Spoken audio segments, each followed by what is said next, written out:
Okay, so hello learners, welcome back to this brand new lesson. हम बात कर रहे थे सर मैम इंडियन पॉलिटी की, right. Indian polity and constitution का हमारा ये जो सीरीज़ है बेसिकली, उसमें आगे बढ़ते हैं। बात करेंगे इलेक्शन कमीशन की। तो कॉन्स्टिट्यूशनल बॉडीज़ के बारे में हम यहाँ से स्टार्ट करेंगे। This is the part 7 of आपका Laxmikanth, and very soon I am going to make a lesson on जो न्यूली एडेड चैप्टर्स है ना, 7th एडिशन के जो न्यूली एडेड चैप्टर्स हैं, डेफिनेटली हम उसको करेंगे, ठीक है। And do join the Telegram, link is in the description. बहुत ज़बरदस्त इनिशिएटिव वहाँ पर चालू है, you can join. Okay okay, तो स्टार्ट करते हैं सबसे पहले हमारा इलेक्शन कमीशन से। एंड सिर्फ और सिर्फ मैं बता दूं आपको, these are the high yield topics, these are the high yield topics, right.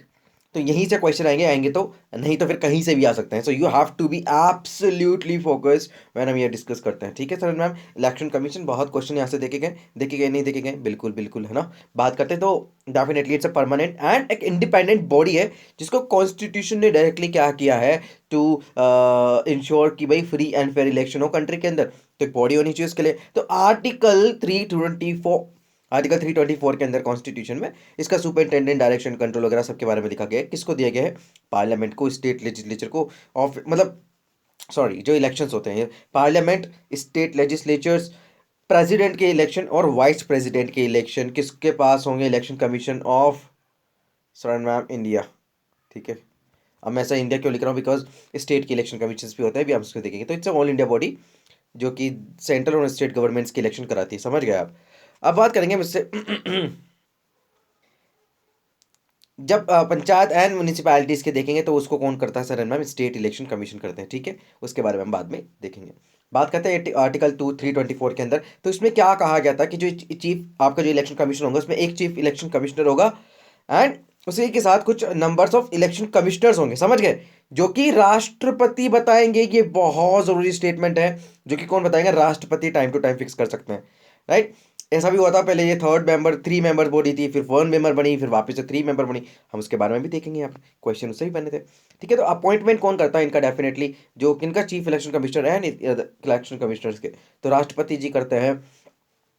And other election commissioner is so appointed, the chief election commissioner shall act as a chairperson of the election commission, definitely. जो president होते हैं वो किन से consult करते हैं? Election commission से consult करते हैं, अगर कोई रीजनल कमिश्नर बनाना हो, ठीक है, इलेक्शन कमीशन का जो असिस्ट करने के लिए। उसके बाद हम बात करें तो condition of service and tenure कौन करता है? बेसिकली वो भी कौन करते हैं? हमारे राष्ट्रपति ही करते हैं। देखिए, अब आप इतना सोच रहे होंगे राष्ट्रपति राष्ट्रपति क्या हो रहा है भाई, राष्ट्रपति क्या हो रहा है? देखिए, पार्लियामेंट इज डेफिनेटली आपकी गवर्नमेंट, राइट। तो गवर्नमेंट से अगर गवर्नमेंट इसको अपॉइंट करेंगी, गवर्नमेंट इसके टर्म्स एंड कंडीशन लाएगी, तो ये इंडिपेंडेंट कैसे रहा? इंडिपेंडेंट तो खत्म हो गई वहीं पे इनकी इंडिपेंडेंस, तो राइट, इसलिए राष्ट्रपति महोदय जी, ठीक है।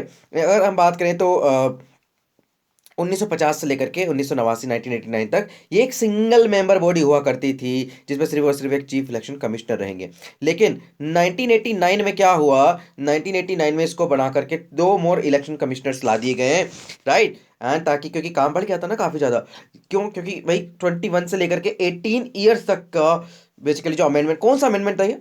कौन सा अमेंडमेंट था? अच्छा, बात करता हूँ अमेंडमेंट्स की। तो amendments, the most important amendments की मैंने पूरी सीरीज बना दी शॉर्ट्स के फॉर्म में, आप चाहें तो उसको देख सकते हैं, link is in the description. Sir channel को विजिट करो, एक्सप्लोर करो यार, है ना।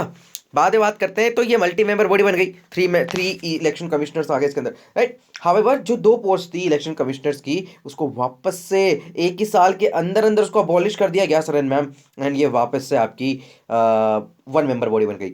फिर क्या हुआ 1993 में? क्या होता है 1993 में? प्रेसिडेंट ने वापस से 2 इलेक्शन कमिश्नर, यस।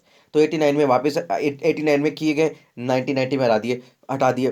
फिर 1993 में वापस लेकर के आए, और तब से लेकर अभी तक सर मैम ये एक मल्टी मेंबर बॉडी है, जहाँ पर 3 इलेक्शन कमिश्नर्स हैं, समझ गए। Chief election commissioner and 2 other election commissioners, इनके पास इक्वल, देखिए ये बहुत ज़बरदस्त क्वेश्चन है, यूपीएससी में आया हुआ है। इनके पास अगर हम बात करें तो तीनों के पास इक्वल पावर होती है, इक्वल सैलरी ही होती है, अलाउंसेस एंड दूसरे प्रीरिक्विजिट्स भी।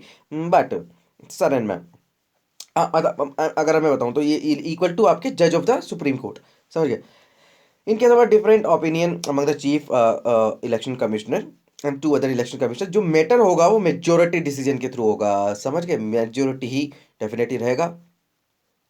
कितने साल के लिए करते हैं? 6 ईयर्स के लिए करते हैं, और अंटिल दी एज ऑफ आपके 65 year, which ever is earlier. And resign भी कर सकते हैं, किसको? राष्ट्रपति को। बात करते हैं इंडिपेंडेंस को लेकर के।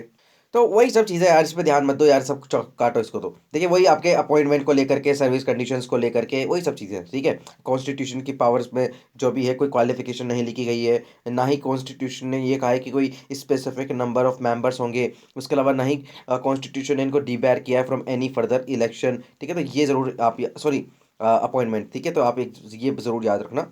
इसके बाद हम बात करते हैं पावर एंड फंक्शंस क्या है, किस तरीके से। तो administrative, advisory and quasi judicial, ये सबसे ज़्यादा ज़रूरी है आपके इस वाले पर्टिकुलर चैप्टर में, समझ के बाद। तो पार्लियामेंट के पास अगर हम बात करें, स्टेट, ये सब तो है इनका। उसके अलावा सर एंड मैम, इनके पास पावर है to determine the territorial area of the electron, जो आपकी इलेक्टोरल कॉन्स्टिट्यूएंसी होती है, एंड जो कि डी on the basis of delimitation commission जो होता है आपका। अब इससे रिलेटेड भी मैंने अभी रिसेंट में आपका एक अमेंडमेंट का वो बनाया था कि किस कि भाई जो आपके Lok Sabha, Rajya Sabha, sorry, Lok Sabha and state legislative assemblies की जो सीट्स हैं, उनको उनको उनको उनके एक्सपेंशन पे, उनके चेंजिंग में नंबर ऑफ सीट्स पे बैन लगाया हुआ है अंटिल दी 2026, है ना। और वो क्या है, उसको इन डिटेल देखने के लिए आपको देखनी पड़ेगी वो वीडियो, राइट।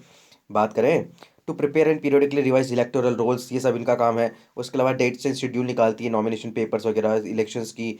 उसके अलावा जितने भी पॉलिटिकल पार्टीज, इनको रिकॉग्निशन करती है और उनको इलेक्शन सिंबल भी ये देते हैं।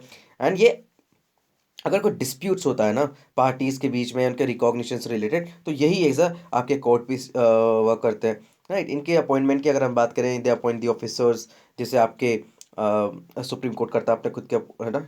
उसके अलावा to determine the code of conduct to be observe by the parties and the candidates at the time of election, to prepare a roster for publicity of policies of political parties on radio and TV, उस पर भी ये देते हैं। Advice करते हैं राष्ट्रपति को कि भाई किस तरीके से डिस्क्वालिफिकेशन होना चाहिए किसी मेंबर ऑफ पार्लियामेंट का। गवर्नर को एडवाइस करते हैं किसी मेंबर के डिस्क्वालिफिकेशन से, to cancel the polls event of, अगर मान लीजिए बूथ कैप्चरिंग वायलेंस वगैरह हो गया, तो वो इन्हीं के ऊपर डिपेंड करता है, ठीक है। ये सब ताकत इनके अंदर रहती है, ये सब आप देख लेना। इट्स वेरी बेसिक है, इट्स वेरी बेसिक। विजन की बात करें, vision, mission and sir and ma'am guiding principal, तो सही सिंपल सी बात है, इंस्टीट्यूट ऑफ एक्सीलेंस है ये। एंड ये इंडिपेंडेंस, इंटीग्रिटी, ऑटोनॉमी को मेंटेन रखता है, गुड गवर्नेंस का बहुत ही इंपॉर्टेंट पार्ट है सर मैम, ठीक है। ये सब मेंस पर्सपेक्टिव से आपके लिए बहुत इंपॉर्टेंट है कि कॉन्स्टिट्यूशन में लिखा है equality, equity, impartiality, independence, rule of law, तो उसको इंश्योर करता है गवर्नेंस को। इलेक्शन एक आपका standard, high standard of credibility की ज़रूरत है, फ्रीनेस, फेयरनेस, ट्रांसपेरेंसी, है ना। सारे एलिजिबल सिटीजन्स का इंश्योर करता है participation, and political parties and all stakeholders के इंटरेस्ट में ये सब काम होता है ना। ये सब चीज़ें human resource effective utilisation, quality infrastructure बढ़ाने से, स्मूथ कंडक्ट बढ़ाने से, है ना, टेक्नोलॉजी का सही मायने में इस्तेमाल होने से, उसमें ये सब देखते हैं, ठीक है सर एंड मैम। तो ये था बेसिकली आपका election commission of India. And हम नेक्स्ट लेसन में बात करेंगे यूपीएससी की।